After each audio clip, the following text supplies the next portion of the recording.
मी उदय कोकळे रत्नागिरी. सगळ्यात पहिल्यांदा अनंत दादाला खूप धन्यवाद, कारण मुंबई कलाकारांची खाण आहे, अनेक व्हायोलिनिस्ट मुंबईत आहेत, पण मला त्यांनी रत्नागिरीतून इथे यायची संधी दिली. म्हणजे अनंत दादाला धन्यवाद. पहिलं म्हणजे मला व्हायोलिनची माहिती आणि नंतर वादन असं सांगितलं.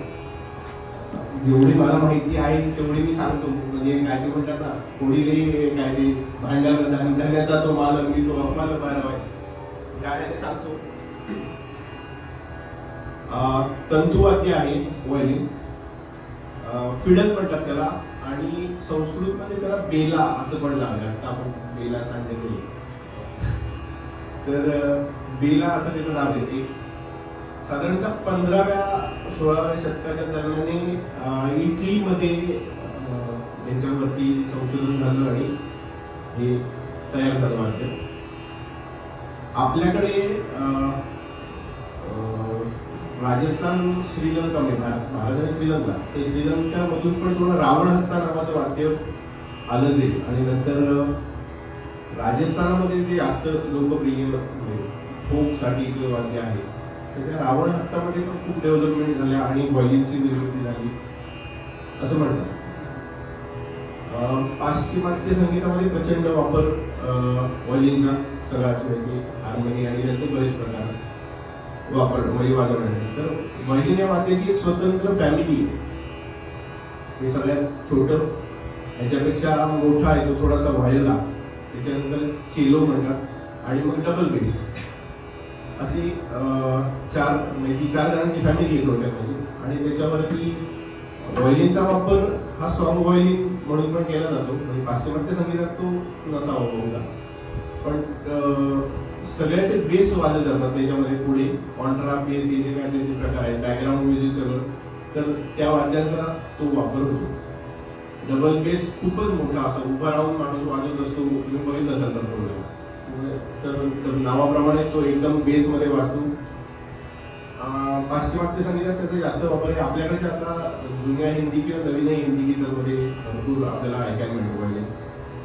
व्हायोलिन सॉन्ग व्हायोलिन म्हणून पण वापरलं जातं, पण बाकी त्याच्या ह्याच्यावरती म्हणजे बाकीची जी फॅमिली आहे त्याच्यावरती गाणी वाजवत नॉर्मली नाही. भारतामध्ये दाक्षिणात्य संगीतामध्ये व्हायोलिनचा वापर पहिल्यांदा जास्त सुरू झाला. गळ्याशी अत्यंत जवळ जाणारं वाद्य म्हणून व्हायोलिन पहिल्यापासून दाक्षिणात्य संगीतात वापरलं जातं. नंतर उत्तर हिंदुस्थानी संगीतात पण त्याचा वापर केला गेला. ऍक्च्युली ह्या वाद्याचं ट्युनिंग जे आहे ते आपल्याकडचं जे मसापर आहे, पांढरी दोन GDAE असं ते म्हणजे व्हायोलिनमध्ये लावलं जातं. आपल्याकडे मात्र गायकाला साथ करताना गायकाच्या स्केलनुसार, काळी 1, पांढरी 2, काळी 2, पांढरी 3, पांढरी 4, काळी 5, ह्याच्यामध्ये ते ट्यून केलं जातं. कारण आपली षड्ज प्रधान आपलं संगीत असल्यामुळे ते आपल्याकडे त्या ह्याच्यानुसार ट्यून केलं जातं. आपल्याकडे त्याच्या ट्युनिंगच्या 3 पद्धती आहेत. परत आपल्याकडे ज्या लोकांनी शोधून काढलेल्या, त्यातली एक आहे पसा, ज्याच्यावरती नॉर्मली आपल्याला गाणी वाजवायला ती खूप बरी पडते, लाईट म्युझिक ज्याला म्हणतो. दुसरी आहे साप ही कर्नाटकमधून पण आलेली आहे. आपल्याकडच्या पण अनेक लोकांनी ती पुढे डेव्हलप केली. पांढरी 3, पांढरी 4ला व्हायोलिन सेट ट्यून करण्यासाठी सापाचा उपयोग चांगला होतो, म्हणून काळी 2 लावतात. कारण तारा या खूप जर काढल्या गेल्या तर तुटतात, त्यामुळे ते वरचे स्वर जे आहेत ते मग अशा पद्धतीने वाजवलं जातं ट्युनिंग बरोबर. अजून एक ह्याच्यामध्ये पद्धतीने मसा पस्सा लावली जाते. मसा पस्सा लावून पण वाजवतात लोक आपापल्या प्रॅक्टिसनुसार आणि आवश्यकतेनुसार याची ट्युनिंग केली जातात. अजून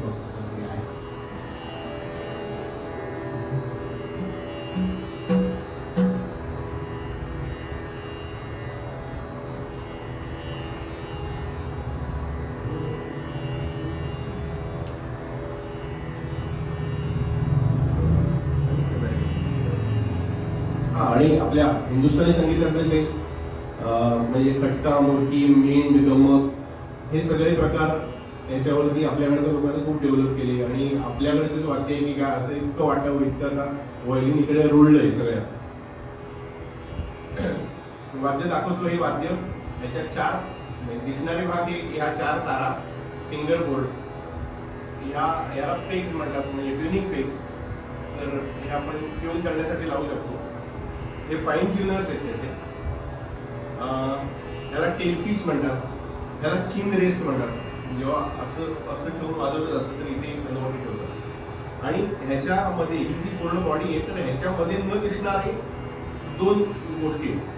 एक म्हणजे बरोबर ह्याच्या खाली एक बेस बार असतो आणि इथे असा नंतर बघायला करायची एक साऊंड पोस्ट त्याला म्हणतात ऍक्च्युली. एवढीशी अशी दांडी असते, चिकटवलेली किंवा ठोकलेली खेळ्यात अशी नसते ती बरोबर ऍडजस्ट करतात आणि व्हायोलिनच्या टोनवरती त्याचा खूप परिणाम होतो. असं हे वाद्य आहे.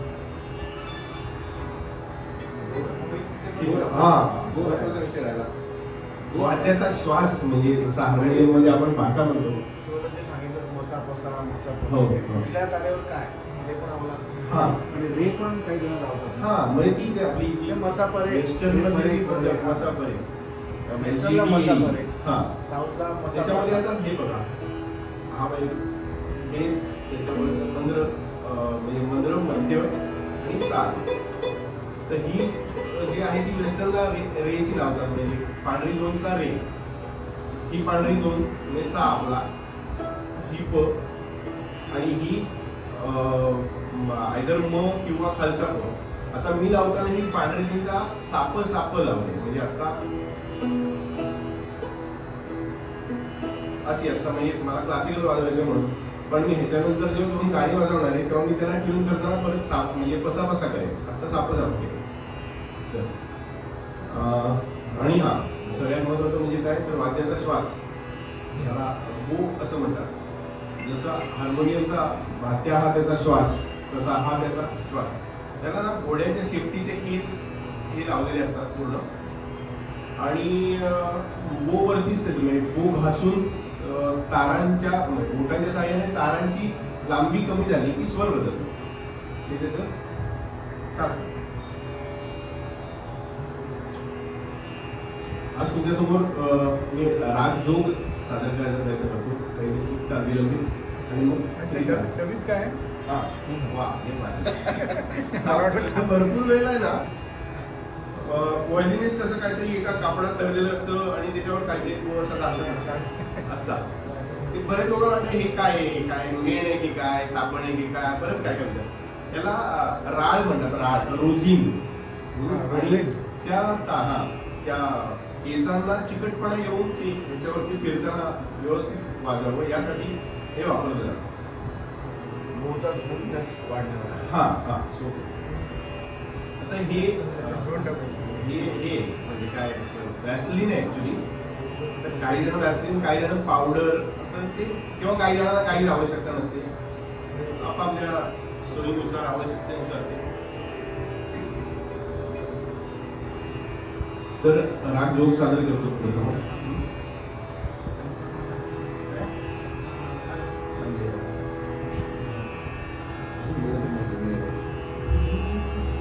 आपण आपल्या सामोऱ्याच्या मैफिलीमध्ये प्रत्येक वेळी एक गायक कलाकार कोणतरी सिनियर बोलत असतो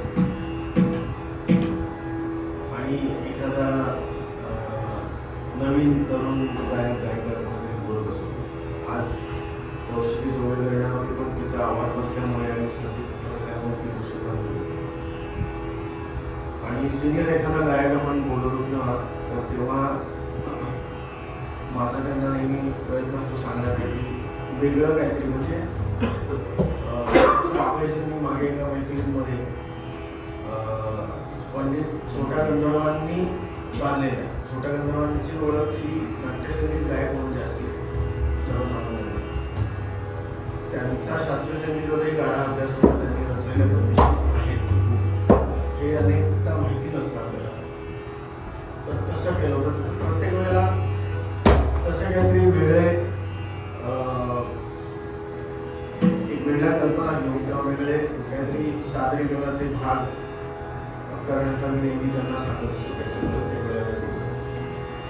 तर यावेळेला विचार असा केला की वेगवेगळ्या वाद्यांची पण आता आपण एक दर 2-3 महिन्याच्या कार्यक्रमानंतर वेगवेगळ्या वाद्यांची ओळख करून घेऊया. त्याच्यातला पहिला भाग म्हणून आज आपण व्हायोलिनची ओळख करून घेणार आहोत. अशी अनेक वेगवेगळी वाद्य आपल्या भारतीय शास्त्रीय संगीतात आहेत किंवा भारतात आहेत. तर त्यांची आपण प्रत्येक 2-3 कार्यक्रमानंतर ओळख करून घेणार आहोत. त्यासाठी मी आज उदयजींना बोलवलं. त्यांनी सांगितल्याप्रमाणे अनेक व्हायोलिन वादक आहेत, माझे मित्रही आहेत चांगले चांगले. पण आपल्या माणसाला आपण पुढे करत असतो म्हणून उदयजींना मी बोलवलंय आणि ते चांगलं काम करतायत, व्हायोलिनची चांगली साधना करतायत म्हणूनही मला वाटलं की त्यांना बोलवावं. दादाला अजूनही धन्यवाद. म्हणजे दादा माझं वादन तसं कधी ऐकलेलं नाही, तर दादाने डिस्कस घेतली.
आहे